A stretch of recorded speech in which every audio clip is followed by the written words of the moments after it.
হেই আসসালামু আলাইকুম, কেমন আছেন সবাই? আশা করছি সবাই ভালো আছেন। আমি S M Joy, founder and CEO of White Technology, এবং আমি একজন প্রফেশনাল গ্রাফিক ডিজাইনার। আজকে আমি আপনাদের সাথে একটা ইন্টারেস্টিং বিষয় নিয়ে কথা বলবো। অ্যাকচুয়ালি কথা বলবো না, আমি দেখাবো একটা ট্রিক। সেটা হচ্ছে আমাদের অনেক সময় ফটোশপে এই ধরনের ছবি থেকে কোনো ট্যাক্সকে রিমুভ করতে হয়। যেমন ধরেন এখানে একটা ছবির মধ্যে কিছু লেখা রয়েছে এবং ডিফারেন্ট কালারে রয়েছে।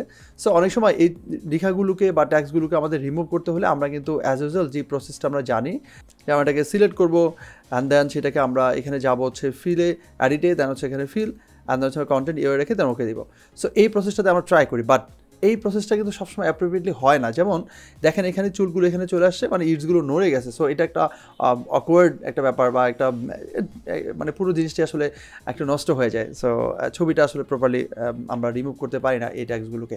সো অন্য কি ওয়ে আছে আসলে রিমুভ করা, বা এই ধরনের ট্যাক্সগুলোকে রিমুভ করা? কিন্তু শুধু এইটাই একমাত্র ওয়ে নয়, আরও কিছু ওয়ে রয়েছে। সো আরও কিছু ওয়ের মধ্যে আমি আজকে একটা মজার ওয়ে আমি আপনাদেরকে দেখাবো, যে ওয়েটার মাধ্যমে আপনারা খুব সহজেই এই ধরনের লেখাগুলোকে রিমুভ করতে পারবেন। আমি দুইটা ইমেজ রেখেছি পাশাপাশি, ডিফারেন্ট কালারে, ডিফারেন্ট টাইপে। সো আমি দুইটা দিয়ে আপনাদেরকে দেখাবো। আশা করছি আপনারা এই দুইটা সিস্টেম বা এই দুইটা ছবি থেকেই কিছু না কিছু নতুন জিনিস শিখতে পারবেন বা বুঝতে পারবেন। সো চলুন শুরু করা যাক।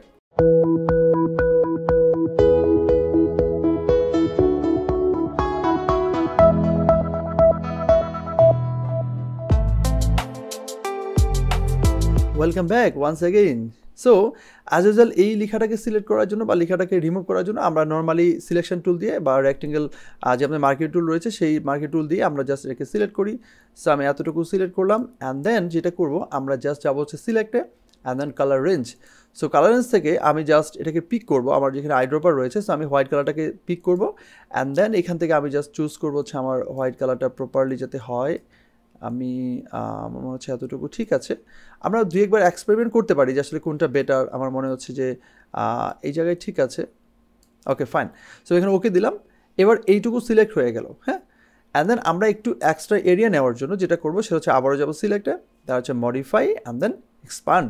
সো একটু এক্সপান্ড করবো কিছু এরিয়া। সো এখানে 10 অনেক বেশি, আমার মনে হচ্ছে 1 বা 2 দিলে বেটার হবে। যদি 2তে ভালো না রেজাল্ট না আসে আমরা একটু বাড়িয়ে দিতে পারবো। সো আমি ওকে দিয়ে দিলাম, একটু বাড়তি নিয়েছে। এবার যদি আমরা জাস্ট হচ্ছে এখানে এডিটে যাই, দেন হচ্ছে fill and then just content এবার রেখে এবং সব কিছু সেটিং আগের মতোই রেখে জাস্ট আমরা এখানে ওকে দিয়ে দিই। Wow, that's great. দেখেন পারফেক্ট রেজাল্ট আসছে এবং আপনি মনে হচ্ছে এখানে কোনো ট্যাক্স ছিল, রাইট? সো এইভাবে আসলে খুব সহজে ডিলিট করা যায় বা রিমুভ করে ফেলা যায়, মুছে যায়।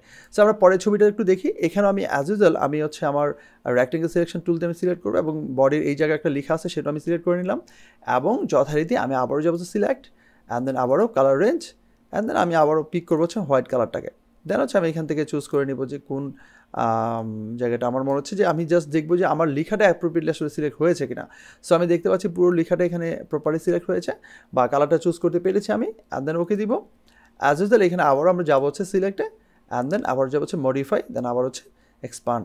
সো এক্সপান্ড দিলে হবে কি যে একটু বাড়তি জায়গা নেবে। সো আমি আবারও এখানে 2 দিচ্ছি। আমার মনে হচ্ছে যে 2, 1 বা 3 এইগুলো হচ্ছে স্ট্যান্ডার্ড একটা আসলে রিমুভের জন্য একটা পারফেক্ট অ্যামাউন্ট। সো আপনি এটাকে হয়তো বাড়িয়ে দিতে পারেন। আমি 2 পিক্সেল করে এখানে রাখছি দুইটার মধ্যেই। সো ওকে দিয়ে দিলাম। সো এবার আমরা একইভাবে আমরা হয় কিবোর্ডে ডিলিট প্রেস করবো অথবা এখানে গিয়ে আমি আবারও এডিট থেকে হচ্ছে ফিলে যাব। সো ফিল থেকে জাস্ট এখানে কন্টেন্ট এবার অ্যান্ড দেন ওকে প্রেস করবো। ওয়াও, হ্যাঁ, খুব ইজি। দেখেন মনেই হচ্ছে না যে আসলে এখানে কোনো ট্যাক্স ছিল। দেখেন একদম চুল থেকে শুরু করে এভরিথিং সব কিছু কিন্তু ইটসগুলো পারফেক্টলি রয়েছে। সো এই টেকনিকে আমরা যে কোনো ধরনের কঠিন কোনো লেখাগুলোকে বা বিভিন্ন জায়গা থেকে আসলে রিমুভ করে ফেলতে পারি। আমার মনে হচ্ছে এটা আপনাদের জন্য খুব হেল্পফুল হবে। তো এই ছিল আমার আজকের ভিডিও। আশা করি ভিডিওটি আপনাদের ভালো লেগেছে। যদি ভালো লেগে থাকে তাহলে অবশ্যই ভিডিওটি সবার সাথে শেয়ার করবেন। আপনার একটা শেয়ারে হয়তো বাকিরাও এই বিষয়টা সম্পর্কে জানতে পারবে এবং শিখতে পারবে। আর এই ভিডিও নিয়ে কোনো মন্তব্য থাকলে, কিছু বলার থাকলে অবশ্যই সেটা কমেন্ট বক্সে লিখে জানাবেন। ভালো লাগলে লাইক বাটন প্রেস করবেন। এমন আরও মজার মজার কিছু শিখতে চাইলে আমার সাথে সরাসরি লাইভ ক্লাসে যুক্ত হতে পারেন। আমাদের গ্রাফিক ডিজাইন ও ফ্রিল্যান্সিং 12তম ব্যাচের ক্লাস শুরু হয়েছে। তাহলে আপনি সেই ব্যাচে জয়েন করতে পারেন অথবা নতুন কোনো ব্যাচের জন্য অপেক্ষা করতে পারেন। সকল কিছু লিঙ্ক এবং ডিটেল ভিডিও ডিসক্রিপশনে দেওয়া আছে, একটু চেক ইন করে নেবেন। সো দেখা হবে পরবর্তী কোনো ভিডিওতে। সেই পর্যন্ত সবাই ভালো থাকেন এবং অবশ্যই নিরাপদে থাকেন। আজকের মতো আমি জয় সাইন আউট করছি। আল্লাহ হাফেজ। আজকে ভিডিওটা হবে ব্যানার অ্যানিমেশন নিয়ে। মানে আমরা যারা ফটোশপ ব্যবহার করি তারা কিন্তু বিভিন্ন ধরনের ব্যানার তৈরি করি, যেমন সোশ্যাল মিডিয়া ব্যানার বা ওয়েবের জন্য ব্যানার, বিভিন্ন ধরনের ব্যানার বানাই।